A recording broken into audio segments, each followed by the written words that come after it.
The concept of artist-led work housing was an unconventional one, and we're finding out every day that it's not so unconventional anymore. Projects like this are going up throughout the Commonwealth and New England. Remember that morning? I remember it distinctly. I see Chief Roy in the back over there and Chief Martineau. I got the phone call, I don't know, Chief, what was it, like 2 o'clock in the morning or something? Drove down and the place was just an inferno. And it was, needless to say, a very, very depressing morning. The Fitchburg Fire Department worked diligently to contain the fire and preserve the integrity of this historic structure.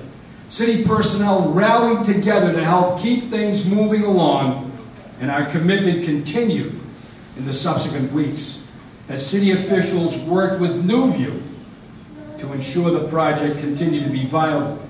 In another era, we might not be looking at a building anymore. And especially it's been my honor to be able to represent a district that is so diverse in every way, home to so much history of such deep variety.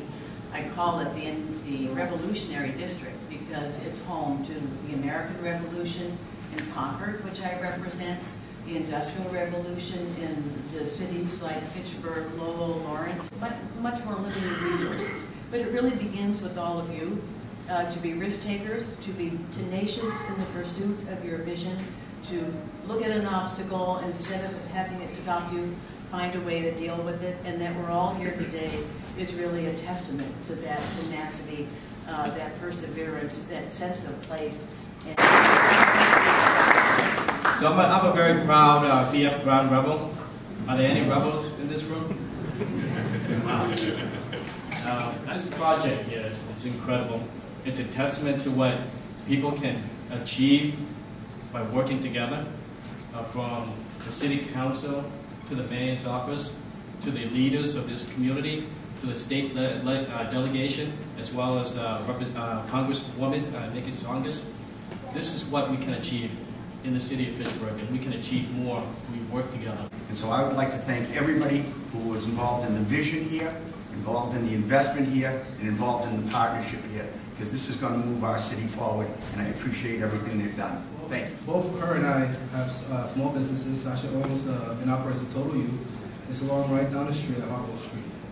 And I have a real estate business where we buy and sell properties. I'm eager for this project to attract new residents of Fitchburg to shop downtown and patronize businesses on Main Street. And in the neighborhood, artists need their haircuts too. And maybe most importantly, as a father, I can't wait to have an activated space right next to our neighborhood park, which will generate a safer, more dynamic park, a neighborhood where my kids can play and create memories.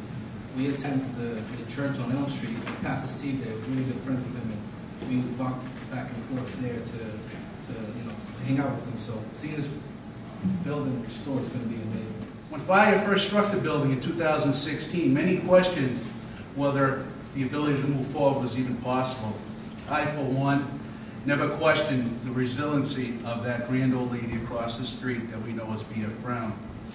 The B.F. Brown School once was home to thousands of children. However, it will see a new chapter in the city's history, housing people exploring their dreams in the artist world. I had the opportunity to speak to a few teachers earlier out in the hallway, and you know exactly where they were. It says a lot what teachers mean to children and what type of impressions they have.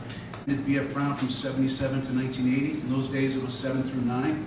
And as I was going through some of the pictures, for those that were in that building, you remember the gymnasium that had the seating area above the court. There was no area where you could watch a basketball game looking down at the game, and it was something that was very unique to that building.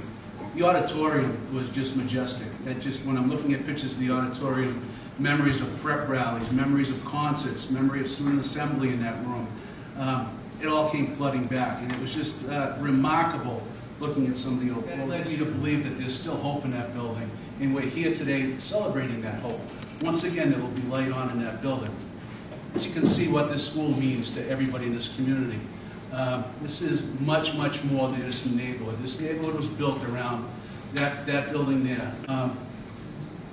I am who I am today because of this community. And for that, I'm eternally grateful.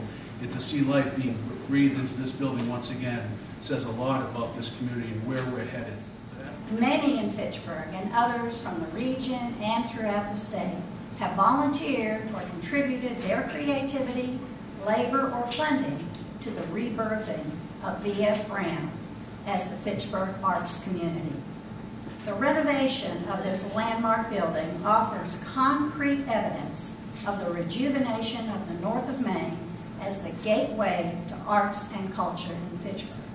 So I spent the younger part of my childhood walking up and down the hill to come play at the park, and I remember the high school marching band used to hold their practices in the field out here.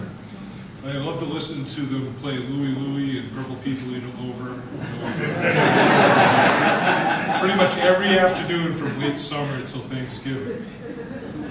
And my family moved just before I would have gone to B.F. Brown, but I've always loved this neighborhood. And when my wife and I were looking for our first home about 13 years ago after we got married, we bought a home just a little farther up the hill on Mount Vernon Street. And because we wanted an affordable house that was close to the amenities of downtown, and we loved Fitchburg. We wanted to get it started. And I understand how prominent a location the schools have, the entrance to this neighborhood. And as they've sat empty and decayed, they've really been a drag on everything behind it. And it's been hard to ignore these vacant buildings as you drive up from Main Street and go into the neighborhood.